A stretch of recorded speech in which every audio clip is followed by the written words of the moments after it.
Hello and welcome to episode one of the off-season podcast for the No Balls podcast. I'm your host, Patrick McDonald. Joined with me is Sheldon Kaufman, my new co-host. This What's is up, the first everybody? episode of our preseason. We're going to go over all 30 NBA teams and say what we think about the team going into the season. So for the first division that we chose to do was the Atlanta Hawks' division, which is the first team we're doing. We're doing the Southeastern Conference. So, anything you got on the Hawks here before we start? Um, a guy I really like for the Hawks is Bogdan Bogdanovic. I'm sure you're gonna touch on him a little bit, but Yeah, we definitely will. he's kind of like my underrated player on that team. I don't know if he's really gonna start or be the sixth man. I don't know how Quint like last year. He was kind of both. He started some games, came off the bench in some games, but he's a really good shooter, and I like him a lot. So, All right. Yeah, we'll definitely get to Bogey for sure. So, to start, we're going to talk about the 2024 team and all the things that went good and well with the 24 team. So, as we all know, the Hawks were 36 and 46, and they finished 10th in the East this year. First round playoff play-in exit. Their expected record based on their net rating was 36 and 46. So, as we can see, they're a team that didn't perform well, and they're a little talent deficient, a little bit, or at least the performance is a little talent deficient. They were 21 and 20 at home, and then 15 and 26 on the road. Before the All Star break, they were 24 and 31, and post the All Star break, they were 12 and 15. In clutch games, they were 21 and 26, meaning games that were within 5 points under 5 minutes at the end of the fourth quarter. They didn't win those at a very high rate, as you can see, 45%. And then in other games, they were 15 and 20. Versus the Eastern Conference, they were 22 and 30. And against the West, they were slightly better at 14 and 16. Anything you got on this? what we saw with the Hawks last year is a lot of just Trey Young carrying. Yeah. Like a lot of years. I think that they're a playing team. Trey Young's the guy, but they need another guy. That's what they thought they were going to get with DeJounte Murray. But kind of injuries and then that whole backcourt thing just really didn't work out. And the role And, players weren't playing up to what they needed to get that team to, and they advance didn't anywhere. and they didn't really get the most out of all of their guys too. And it really showed Exactly. in the rankings that we're about to go over. So overall, their net rating actually did not write down their net rating. However, it was not good. It was negative 2.2, which was probably in the lower 10th or the lower 10 teams in the league. Their offensive rating was 117.2, which is pretty good, ranked 12th. And their defensive rating is 119.4, which was ranked 27th. Yeah, well, Quinn Snyder is not known to be a defensive coach, and we saw that last year. I think if you watched a Hawks game and you watched teams in transition against the Hawks, it was very painful. They were Yes, terrible defensively in transition. 27th Um, ranked, yeah, they were or terrible at 27th in defense. offensive transition, and then 30th in offensive or in defensive transition. Yeah, and if you look at kind of the guys who started for him, you got Trey Young, who, as great as he is offensively, his one crutch is his defense. He's undersized, and teams like have a field day against him. You got Bogdan Bogdanovic, who's good offensively, but he's slow. Clint Capella, he's a good defender at time, but he's not mobile. So if you have a guy that can shoot, Capella's going to get cooked. Um, so that's really the main reason they don't really have defenders. And then We'll, Quinn Snyder, the scheme just doesn't work with them. we'll definitely get into that in the scheme with a lot of the fits with Quinn. Um, on offense, they were the seventh ranked team in pick and roll ball handle frequency. So they ran the seventh most amount of pick and rolls through their ball handlers, and they were 10th in efficiency for that, which ranked in the 69th percentile. This was which is pretty good. They had Trey Young, they had Bogey, they had DeJounte, they had a lot of pretty good ball handlers. On the defensive side, they they were only 18th in ball handling defense, which you would think is actually pretty good for them based on how this team was talked about. And they were 18th in frequency, 59th percentile. Um, where it gets a little bit worse here.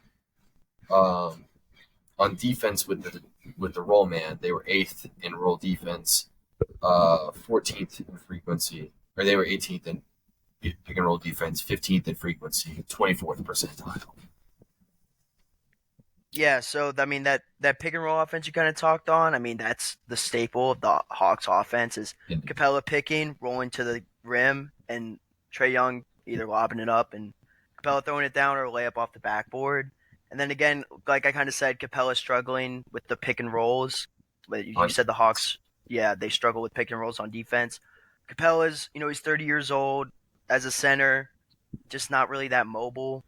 So I mean, I can see why they were so low. Yeah, and their rollers on offense were ranked 90th percentile. A lot of that is because of the great playmakers that they had running the pick and roll, but their pick and roll offense was very elite. And they could have definitely made a really good team out of this. Yeah, they're very forward heavy, so that helps a lot. Jalen Johnson, Okongwu. I mean, I know he's a center, but he kind of plays like a kind of stretch. He can stretch the floor a tiny bit. He's starting to get better at shooting. Where it gets a little bit different for their offense is their post up. They were 19th in post up efficiency, and they just didn't go to a 26th frequency, 38th percentile. It was not a very effective post game. And that was very similar on the defensive side, which is 20th in post up defense and 18th in frequency attack, 31st percentile.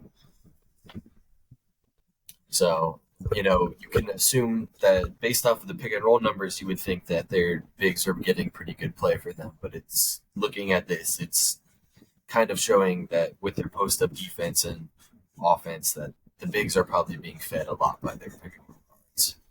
No, yeah, for sure. And on isolation stuff, they were 10th in isolation efficiency and 15th in frequency, 69th percentile, which is pretty good. And then on defense, they could not guard in isolation. They were 20th in ISO defense and 24th in frequency, 34th percentile.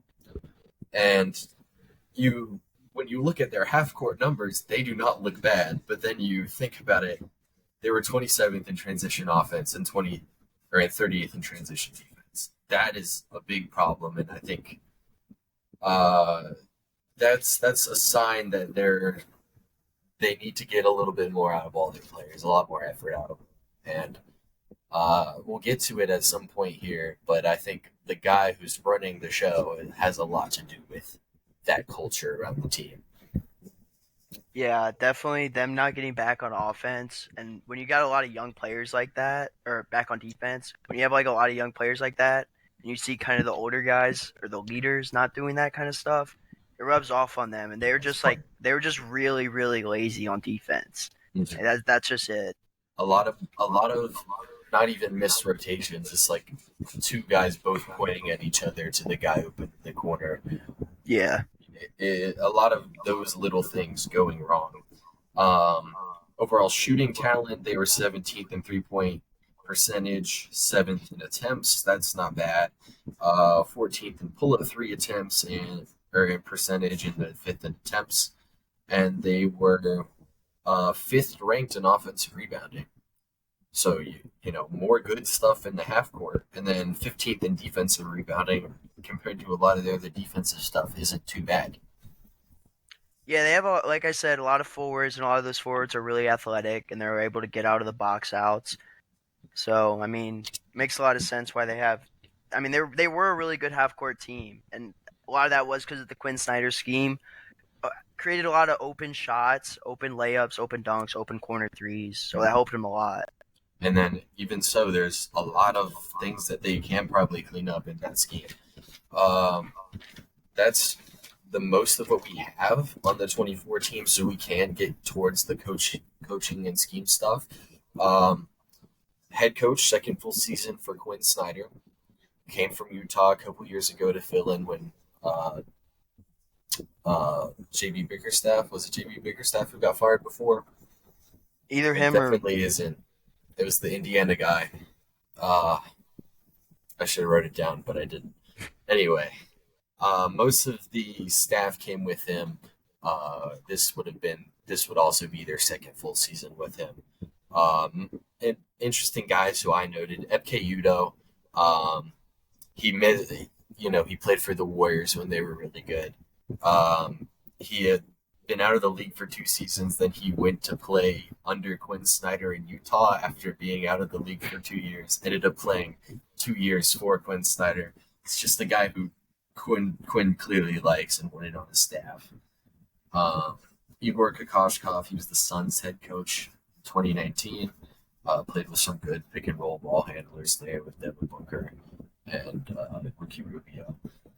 And Brian Bailey was the head coach who replaced Quinn Snyder after Quinn Snyder got fired in Utah, and then joined Quinn Snyder once he went to Atlanta. Um, that's all that I have on the head coach and the assistants. Now we can get into some of the schemes that they were doing. Um, One thing that I would see from watching the games of the Hawks is a lot of just our guys are better than yours. Trae Young is better than your big and drop coverage. Trae Young is better than your guard trying to chase him around the screen. And a lot of the time that's going to work, and it's going to lead you to a great transition offense. But then there's a lot of the times where it doesn't work, and now you have a smaller guy trying to pass around a bunch of traffic, and it leads to a lot of turnovers. Um, Anything else that you have on the scheme that they have? Yeah, so I was watching a clip of JJ Redick, and he was talking about the Quinn Snyder scheme. He's really high on Quinn Snyder. And what they would run is it's not a lot of the teams traditionally run the five the five out, but they run a five in. So instead of the five man, the non-shooting center being at the top of the key, he's now on the Like, weak side part of the key, which switches that help like their best defender, the best center, the help defender, their best rim protector, like a couple inches or a couple of steps away from that center of the key, which allowed the attacking guards like DeJounte Murray to really drive in, either get an easy layup or kick out to the three or to the 45 cut, and it really just opened up a lot and helped the efficiency from the 3 point corner shooting went up, and I think they attempted more 3 point shots from the corner this year because of that scheme. And it's just really just different. And I like it from Quinn Snyder because it also gets the defensive players, out of that traditional, like their tradition, yeah, guards, the stuff traditional like that. switch in roles where they have to be, and it just changes everything up. Yeah, and like even I go through and I logged a couple of games of the Hawks that I watched in preparation for this, and it's a lot of hey, high pick and roll. Trae Young's got a good matchup. Spread the floor for him, set a screen, and roll to the rim. It's a lot of that, and even when it's not that, it's let's get Dejounte little bit more space to run the spread pick and roll off the ball, stuff like that. A lot of their sets were also ran to that, and it helps when your guys are really good and it can build a really good offense. But there, it's really hard when there's a lot of good players to get the most out of all of the good players versus getting the most out of the guy who's going to get all of the pick and roll reps. And I think that's we'll get into the advanced stats on it. It it works really good with one great star and a lot of 3 and D wings, which they do have. Yep. Um, on defense, one thing that I would see back in Utah, they had really good defenses under Quinn Snyder. As we're seeing here in Atlanta, it's looking like that a lot of that is Rudy Gobert. Um, or it's that Quinn doesn't really know what to do with Capella now that it's clear Capella's not similar to Gobert in the style that they play. I logged a lot of playing high on the screens on defense with Capella, or a lot of hedging with Capella versus with Gobert. They would play a deep drop every single time because he's so big and he's going to just stop the pick and roll anyway. So, is there anything you got on the defensive side of the ball? Yeah, I just think, like I said earlier, they don't have good enough defensive players. Like you said in Utah, Snyder was blessed with Rudy Gobert, and he got some heat for that last playoff series. But back in Utah, he was that defensive player of the year type player. Exactly. And just now they don't have those type like Trey Young cannot go out there and guard Luka Luka Doncic or the other top point guards in the league. Like it's just not possible. He's gonna get cooked, and we've seen that happen in the playoffs. Especially this year, he did show a lot more effort on defense this year, at least in the half court, and it still was mixed results. Um, Back in Utah, Quinn didn't really have great defense outside of Rudy. It's probably has better out other defenders now in Atlanta than he did in Utah. It's just he doesn't have Rudy Gobert. So Exactly. He doesn't have that big defensive anchor in the paint that and then if you go to put up a layup, it's gonna get hit blocked off the backboard. and then you still have to scheme around having Trey Young, and Dejounte was supposed to be that guy who was gonna stop all of the guards, and it just didn't happen like that. And Yeah, he struggled defensively too. I mean, he wasn't that. it might just be like he went to Atlanta, he saw everyone else be so bad at defense, and maybe He because I don't felt think he was a bad defender when he was Dude, he was a great one. He was a game yeah.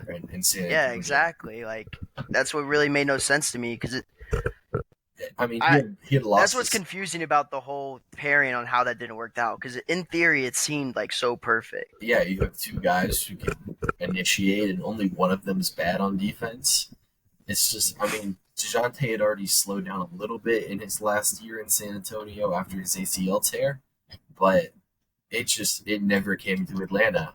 And Yeah, now you're seeing like the Hawks agree that the pairing probably isn't a good idea, even though they did sign Dejounte to a pretty good extension. They felt like it was yeah, best to trade him for the team.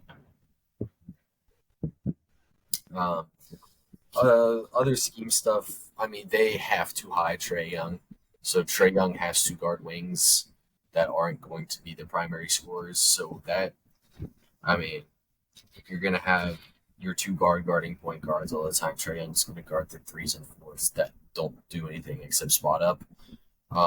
And they don't do anything besides play man straight up usually.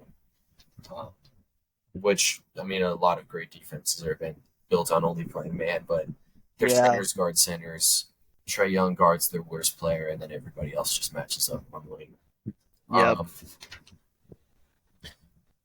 any other things you have on scheme? I didn't have that much else on them. No, that's all I had. Yeah, I mean, a lot of good stuff going on. Quinn Schneider built a top.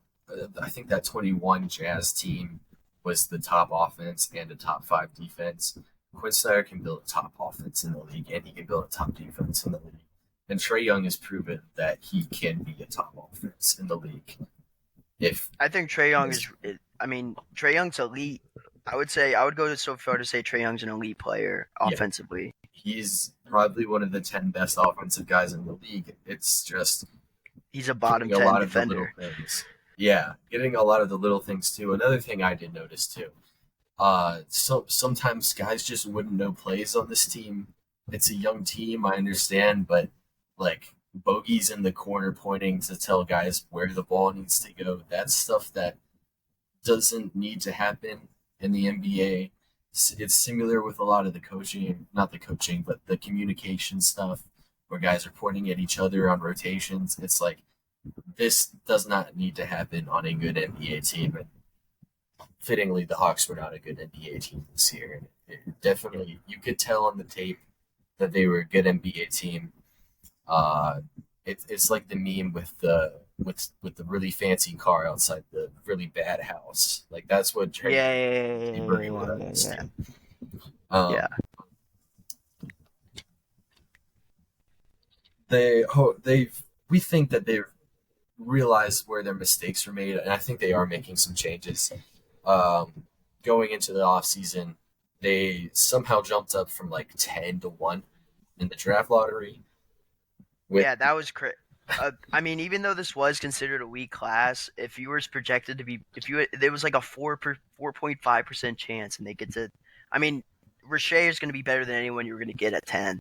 Yeah, Let's be for honest. sure. And like the weak class, like I was seeing that the 10th pick in this class or in most classes is similar to this class.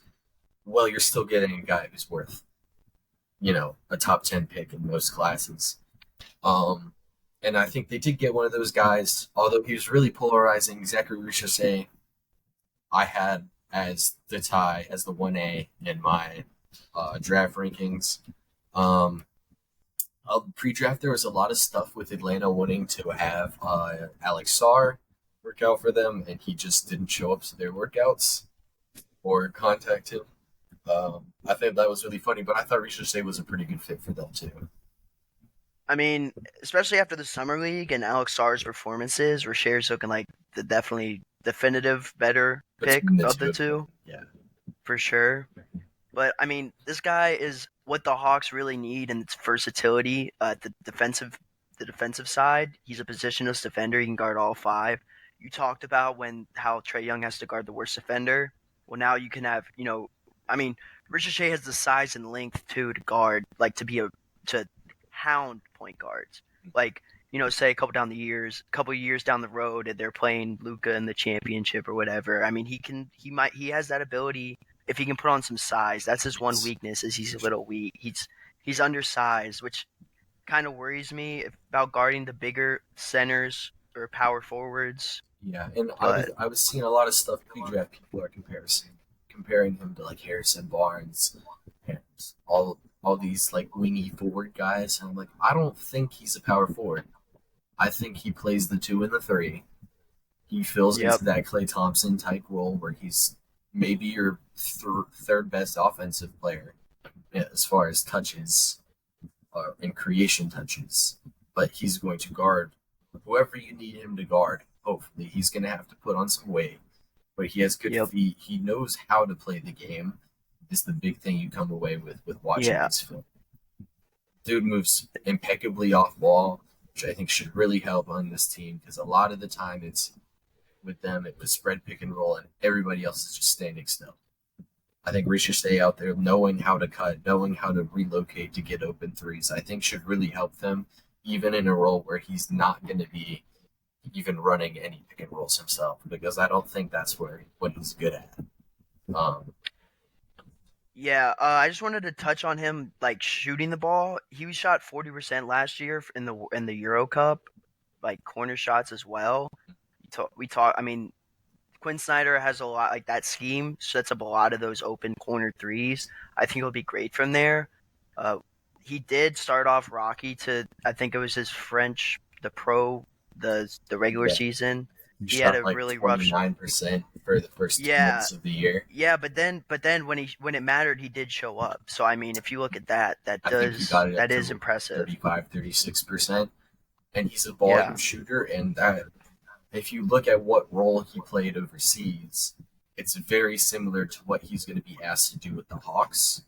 And I feel like he, more than Alex Sarr, is going to be able to do it day one, which I think made it a much better pick for the Hawks to make, even if they, even if they could have got Sarr to work out with them. Um, Yeah, another thing is you said that they were like 27th I think in transition offense. exactly. He's if you watch his film, he's really nice ball control. He doesn't have like a deep bag per se, like one on one, He has a but his ball functional. control, yeah, exactly. And that's gonna be great for that, pushing the offense, pushing the pace, finding Trey Young up the court, and pushing up, And kick then out. it's just he knows how to move in transition to get lanes for dunks and to get space for threes. And Yep, I don't think it's going to show up right away, but his feel for the game's really good. I think he could become a really good passer in the NBA. Um, right away, yep, he's definitely going to be a catch and shoot and attack closeouts guy on offense and guard on defense, which when you look at the Hawks roster, they have a ton of those guys, but I think he's going to be the best out of all of them at that role. yep, His passing's going to shine, especially if they get guys moving. Off ball. One guy who I think they could have probably considered though, yeah. is in this number one spot if it wasn't Zach for them. I think Kling would have been a great pick for them, just because of what we talked about with their big play. Yeah, he could have filled in for and learned from Clint Capella. That could have been it. That would have been interesting, but I don't know. I like the Riche pick. I think I he agree. fits into what Quinn Snyder obviously wants because they have a crap ton of forwards, wings that are athletic and that want to push the pace. So, I mean, I Exactly. think it was really a no-brainer, and I think the Hawks and Hawks fans should be happy with this decision. Yeah, I think they definitely should. The only thing I like about Kling with him is the size and measurements are really similar to Gobert. I think Snyder definitely would have liked him, but they were thankfully in a good place to where you take Zach and then you worry about it later. Um, and Zach, it's a perfect fit for Zach as a prospect as well. Like he's not going to be asked to do too much here. What he's good at is what they're going to ask him to do. Yeah, it'll be interesting. You think he'll maybe be starting somewhere down the road this year, I or do you think he stays on the bench? Because I mean, this Hawks lineup is there's a lot of guys that play the bench that could obviously like honestly like start. I can see him starting like 10 games this year. You know? Yeah, when I went through the depth chart, I was finding it hard to not start with Chisholm. Um, I think defensively, you want Trey Young and then a bunch of capable-bodied defenders out there who are pretty versatile. I think you get that with Ricochet, Daniels, who we'll get into in a second, and Yeah. Jalen Johnson on the wings. Yep. Um, I think that's how they get that to fit in the lineup, and I think that's still a pretty good offensive lineup. Um, they, I mean, they still have um, DeAndre Hunter, who they're paying a ton of money to. They still have Yeah. Boogie. Uh, and then their That's what I'm guards saying. too. They have Kobe Buffkin too, who was a first rounder last year. Um, I'll actually pull up the depth chart. If you have anything else on this team, you can uh, spit it out right now. They also have. I saw Seth Bundy was another guard they had too. This is just like a super, like heavy, heavy team. I don't know. They have like a lot of guys at a lot of positions. Like you said, DeAndre Hunter. I think DeAndre Hunter is like a really good player and even better than some of the guys that might are going to be playing over him. I just don't. I don't know how DeAndre Hunter fits in with the whole like scheme of what they're trying to do. Yeah, and with DeAndre Hunter too, I think he's a very good player. I think a lot of his flaws are not um, hidden well on this team. In this scheme, like Yeah. a lot of he fits a lot of the problems that I think we're going to go over with Dejounte and fitting with Trey. In the play-in game, they're feeding DeAndre Hunter the ball in the post a lot, and it's like it's not really what you want him to do. You want him moving off the ball. You want guys telling him what to do off the ball, but they were missing Trying to the get him mark to the a little bit. line. Yeah, get him to Let the him line. score inside. Let him run. Let him Mhm. run to the rim. But they put him in a lot of positions that he couldn't use his height unless he's got a small guard on him, and even if so, Yep. he's a little more thin. So I mean, Alex Caruso's stronger than that guy. Why are you making him post up Alex Caruso? Yeah. Um, Overall, though, additions and subtractions time. The big one is the Dejounte Murray trade. Shoot Murray for Dyson Daniels, Larry Nance Jr., and 2 first-round picks. We can talk about how we Nice little feel haul. about the trade. Yeah, I feel like it's a good haul. What made Um. Oh, sorry. you Go ahead. got it.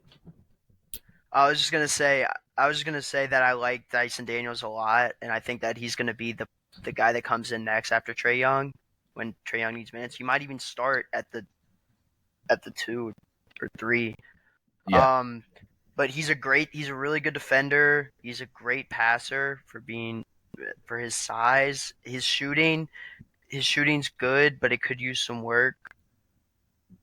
Oh, and then he was 5.8 points per game last year for the Pelicans, and he showed flashes, but he never really got the shine. And I think now that he's in at the Hawks, he'll have a more prominent role. for sure. And he's entering his third or fourth season this year as well, so he's definitely got a lot of room to attend. Um, if you think about the trade based on what they gave up for DeJounte Murray, they gave up 3 first-round picks, and now they're getting back to Dyson Daniels and Larry Nance. And Larry Nance is a very good NBA player.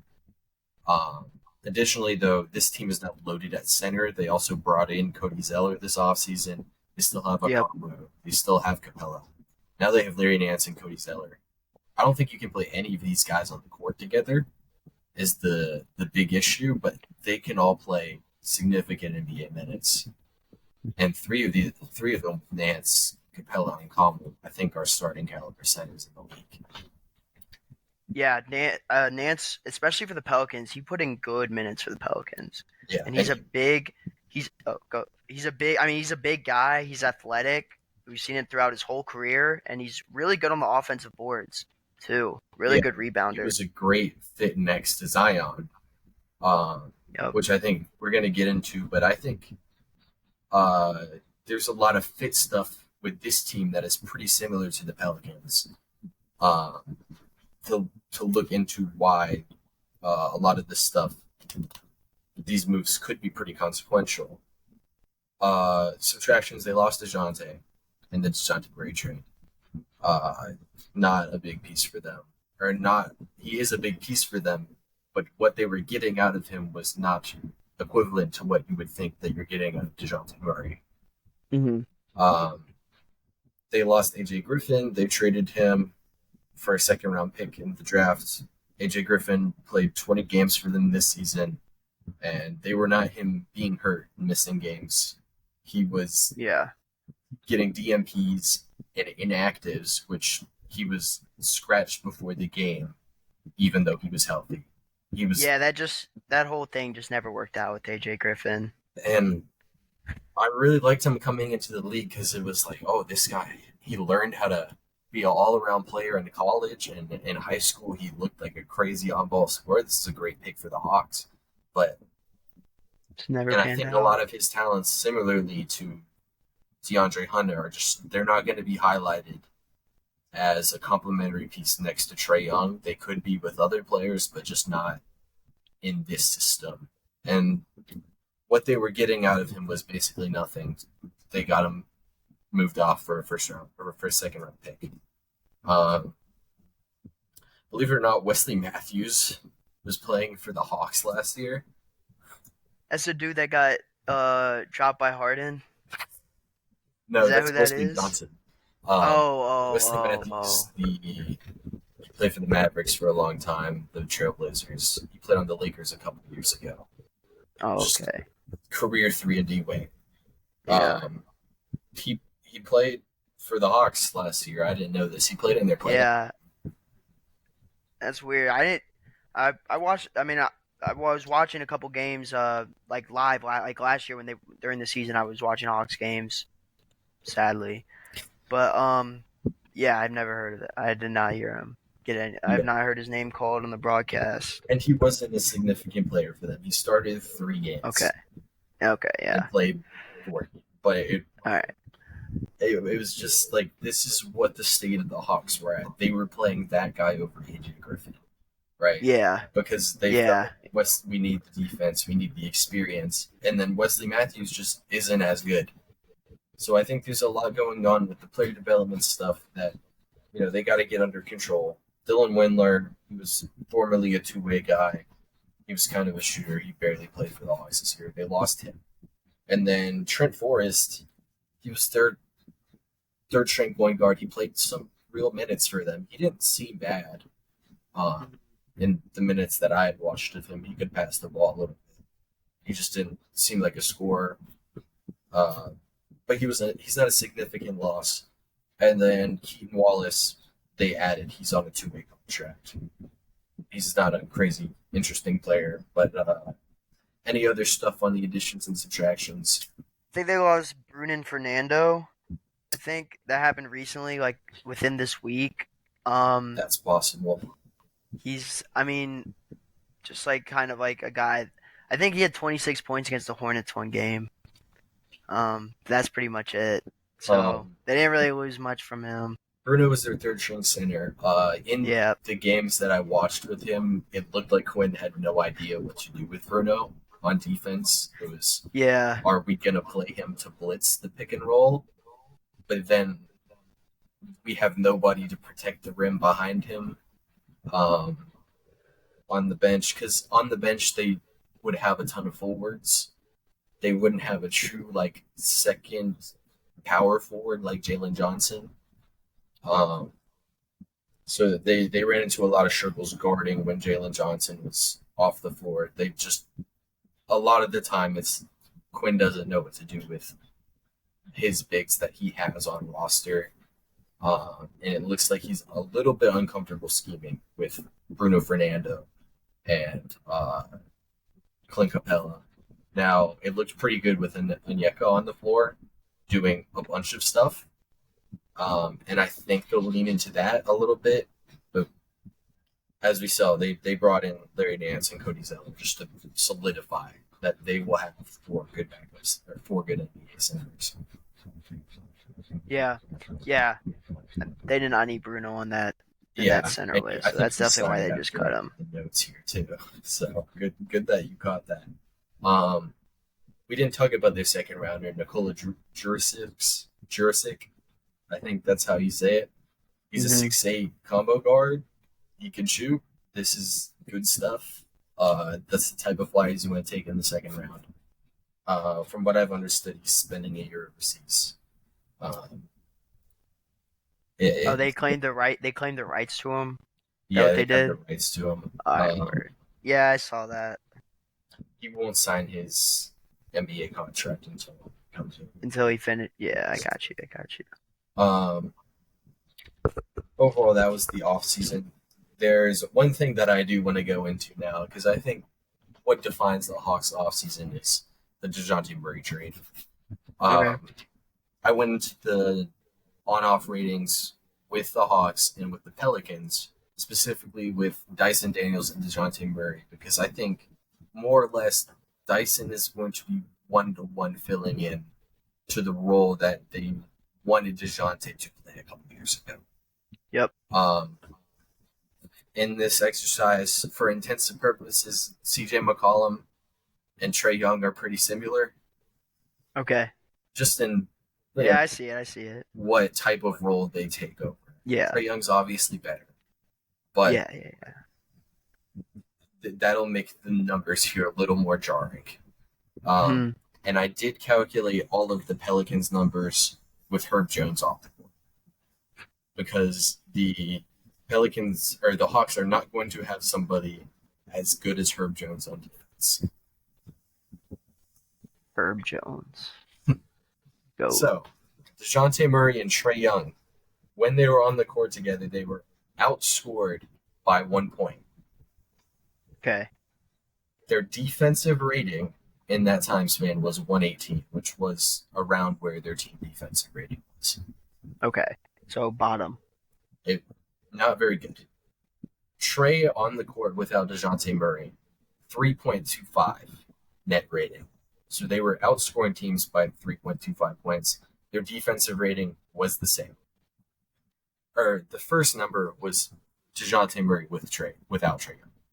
Okay. Okay. Was -1. So with DeJounte and without Trey, they were -1.03. And that had a defensive rating of 118. Trey Young with DeJounte Murray, 3.25 net rating, 3 points positive, 118 defensive rating, or 119 defensive rating. Basically the same on defense, hmm except the offense is clearly a lot better with Trey on the floor. Yeah. With the two on the floor together, Trey and DeJounte, -5.62 net rating and a 124 defensive rating, Dang. which is, that I believe, would have been the worst in the league. Yeah. So I mean, it makes sense why they blew it up. When they're playing together, their net rating is -5, which is towards the bottom of the league. They're better. Both of the players are individually better with the other one off the court, and the defense doesn't get better with DeJounte on the court, helping Trey, which I think is the big thing that they wanted DeJounte to do. Mm-hmm. Dyson Daniels, without CJ McCollum last year, had a 1.64 net rating, albeit this is on a better defensive team or a better overall team than the Hawks, but Dyson Daniels was a positive on the court without CJ McCollum, unlike DeJounte with Trae Young. The two, CJ McCollum without Dyson Daniels was a 0.45 player, so they were not very. The two of them were decent, but they were not great without each other. With each other, they had a 5.4 net rating, so they were +5 together, which is basically how good DeJounte and Trey were negative together. So there was clearly a synergistic effect with CJ and Dyson playing together versus Trey and DeJounte being a reverse synergistic effect. Yeah. And then the defensive rating with CJ and Dyson was 116 versus with Trey and DeJounte it was 124. 1-8. Yep. Clearly, Dyson is going to be a better fit with Trey than DeJounte Murray. Yep. Additionally, I did some stuff with Zion and Jalen Johnson. For intents and purposes, they play pretty similarly. They're not the same exact player, but DeJounte, Trey, Jalen Johnson, -7 net rating. CJ, Dyson, and Zion, 2.1 net rating. CJ and Zion without Dyson Daniels, 4.8. And then Dyson was actually better with Zion than CJ. It was a 4.5. Trey was better with Jalen than DeJounte was with Jalen. But they were all really bad together. So what I'm hinting at here is Dyson Daniels should fit theoretically a lot better with Trae Young and with Trae Young and Jalen Johnson. Yeah, I can see it because Trae Young's just I would say he's a better playmaker than DeJounte Murray. So obviously Jalen Johnson's going to be better together, and I think those numbers all make sense. Keep in mind, this is with Herb Jones. They're not their best player, but their best net rating effector. Yeah. I think with Herb Jones, the numbers were overall pretty similar because Herb and Dyson were not very good shooters, but the defensive ratings were also a lot lower when Herb would be on the court too.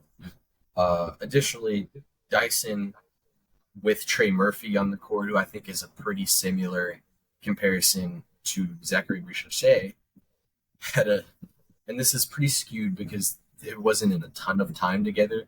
It was a 9.5 net rating. So the fit with Richardson should also be theoretically pretty good. Yeah.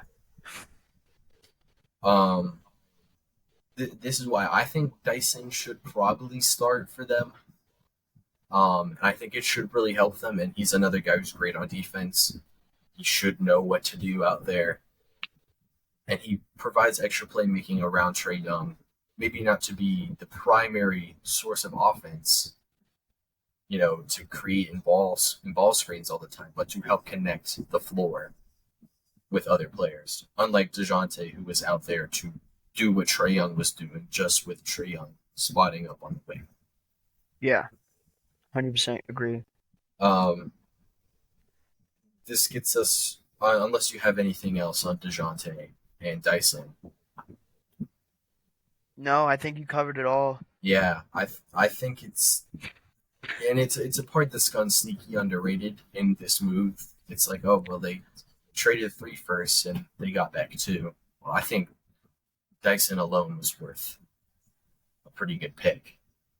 Yeah, I was gonna say, but when we get into I was gonna say, I think this team is a lot better than people are saying. I'm gonna get into the season predictions, but yes, for sure. Go ahead. Obviously, they also got Larry Nance Jr. I think it was overall a pretty good move to swap DeJounte for the assets that they got. And I think they got a really good one in Dyson Daniels. For getting to our overall predictions, one that I have is that Trey and Dyson Daniels will be better than Trey and DeJounte Murray for all the reasons I just laid out. I like that. I mean, it feels like a layup for me to say that. But do you have it? You list off one that you got here. I like Jalen Johnson a lot. I think Jalen Johnson becomes, um, I would say maybe even an X factor. I think he's gonna be. I think he's gonna be really good this year. I think he's gonna. I mean, he had 16 points per game last year. He was averaging 16 points per game, 8.7 rebounds. I could see him, upping that to like 18, 19 points per game this year. I I agree. would say. My next thing here was a Jalen Johnson breakout, and then Yeah. my range that I think I'm going to predict them in for the viewership. We're going to predict the standings at the end of the Eastern Conference. So the last episode, which I believe would be the Pacers, I think. We do a section at the end of that where we predict where we think all the guys in the East are going to finish. I said the Hawks are probably going to be at the top of the bottom East. So probably a little bit higher than they finished last year. Which goes into the number one question we have. Did they improve this offseason? I think yes. I'm interested in your answer there. Yeah, I agree. I say yes. I think they cut a lot of the like Sadiq Bey, Bruno. They cut a lot of those like role players out, kind of cleaned up, and they finally blew up what was kind of holding them back was the Dejounte and Trey Young thing, and then they added a lot of good, especially Dyson Daniels. Like this is like a really good ad. I think he still has some years left on this team controlled years left on his contract too as well. So they're gonna get him for a while. I like Okongwu a lot. I think that like eventually Clint Capella's. I mean, they kind of do split minutes pretty much, but I think for the future, Okongwu is going to be huge for them. That he's going to step in and take over. And like you said, they're really deep. Like they have depth at center. I think they have a lot of new depth now at forward. And I like Rashay. I like the Rashay pick. I think Rashay is going to be a good player this year too. I agree. I think a lot of what they did was they got rid of a lot of the depth guys that they were waiting on to become good players, and they just turned them into less good players that they could rely on right now. Yeah. Sadiq Bey, AJ Griffin, you have Risha State now to fill all of those minutes that you were expecting. Same with Wesley Matthews and that bunch. Like you don't need to rely on Wesley Matthews now. Exactly. I think they're going to have a really good three-man lineup of Trey Dyson Daniels and Jalen Johnson. I think that three-man lineup is going to rank. Yeah, I agree. If we go on to the offensive MVP, defensive MVP, and X factor for this team, their offensive MVP is always going to be Trey. I think is that what you had as well? Yeah, for sure. And then I mean, there's no doubt about that. Their defensive MVP, I don't know. I'm not sure what they're going to run on defense. It probably will change a lot depending on who's running at center. Yeah. And like we hinted at, I think you are similar on this. I think it should be a Kongwu. Yeah, I like Okongwu. I was gonna say I'll say if I was gonna throw out a name, just say Okongwu, I guess. Yeah, But I agree. And if they want to do more switching stuff when Trey's off the court, they have Larry Nance to do that. I think that could be an effective scheme that they do. That would have to have Dyson Daniels play point guard, which he can. Yeah, I was gonna say I think especially now he's gonna be more like you said that connecting role on the offense with the passing. I think that's gonna help him even become a better point guard, especially because Trey Young's there. He gets to learn from Trey Young too. Instead of a bunch of difficult reads, it's a bunch of easy reads with tagging space and then making the right read. Their X factor is obviously Jalen Johnson for me. I don't know who you had. No, yeah, Jalen Johnson, 100%.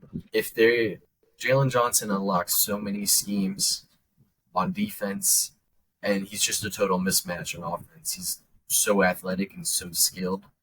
Um, he was a point guard going into college. Yeah. I think he grew an inch or two in college, but he was already a big point guard. He's got the vision on offense. I He might not be recognized as it, but following the season, I think he could definitely be their most impactful player, even though Trae Young will definitely be identified as the best one.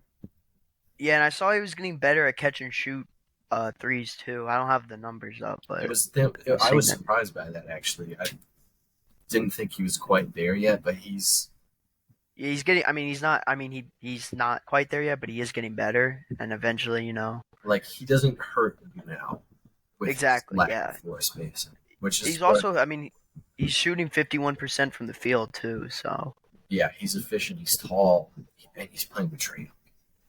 exactly, which just opens up everything. It's they might even run some. I mean, I don't know if Quinn will do it, but small ball Jalen at the five could be like a recipe for 100 or 125 offensive rating. Yeah, I with I mean, with with a whoever else defensive out there, rating of 120 maybe. yeah. I mean, it'll be interesting depending on what wings they have out there. But there are definitely some teams that are just not going to be able to guard the Hawks, and for that reason, I sort of agree with the precedent that they're going to be at the top of the bottom at least. Yeah, this is just like a super interesting team because they have a super high ceiling, but then they could beat the Hawks. Yeah, I agree with your prediction. I think they're gonna be better than last year, but I think they're not gonna crack the top eight. I could see them being in the top eight. I just don't think they're quite ready yet to be considered as a contender. They're just too young. And I think what we're going to do for the titles, they're going to be the best. The Hawks are the best bad team in the NBA. I I feel like like that. that's the way to describe the Hawks. Any We're probably getting close. Did you have any other predictions on the Hawks? Um, I'll go Bogdan. I'll go crazy hot take right here. But Bogdan, if he comes off the bench as the sixth man, makes a case for sixth man of the year. I could definitely see that. I think he was doing that for a I little just bit this year. he's a he's just a certified like shooter. Like it's actually crazy. And If you then watch games, it's just right when he gets it. It's thing with him too is it's like you have your Jordan Clarksons and Lou Williams guys who are like they're getting buckets. Bogey's also efficient while doing it. Like those yeah, shooting guys, 40% from the three. yeah, like those guys were like they're not that inefficient, but they're like They're not gonna hurt you, or they're they're not gonna like they're not going to kill you. Bogey is yeah also efficient while doing it, and I think it's what makes him. yeah. He won't miss as many shots Yeah, throughout the game. he doesn't need 30 shots to get to Yeah, 30 points. Is the big thing. exactly. I mean, those guys weren't either, but Bogey's significantly better than those guys, and he's a better passer. Yeah, I really I'm high on Bogey this year. I think the two-man lineup of Bogey and Dyson Daniels will also be very interesting as well. I think that could, Yeah, it's gonna be just gonna be really interesting to see who they start too. yeah. I mean, we're both clearly very high on Dyson. Yep, I don't know if they'll start Dyson day one. I could see him being the back like a backup coming off. I could definitely see that happening. If they do choose Dyson, I think they're making the right decision. I think they win a good amount of Yeah, games, and they're still probably going to be the Hawks, which is generally not impressive, but they're gonna be a more fun team to watch. and they're going to be better, Yeah, visibly better. Last year they got the 36 wins, made the in probably the most difficult way they could have done it, which was just saying our guys are better than you. I think now they do have more schematic advantages with their guys, and I hope that Quinn does tap into it, which I think he definitely can with all this shooting that he has. All right. Yep. So I think we've reached the end of our Hawks episode. The next episode coming out should be the Charlotte Hornets episode. I think that'll be also a pretty interesting one. I thought we were pretty positive on what the Hawks did this offseason. Um, Yeah. and that's the kind of tone we want to give off here. So, uh, Yep. for you listeners, Spotify, Apple Podcasts, where can they find you, Sheldon? Find me at. Yeah, if they want to find you somewhere. Oh, you can find me on Instagram, sc.unk, unk15. So, yep, we're going to sign off, and we will see you whenever the points episode.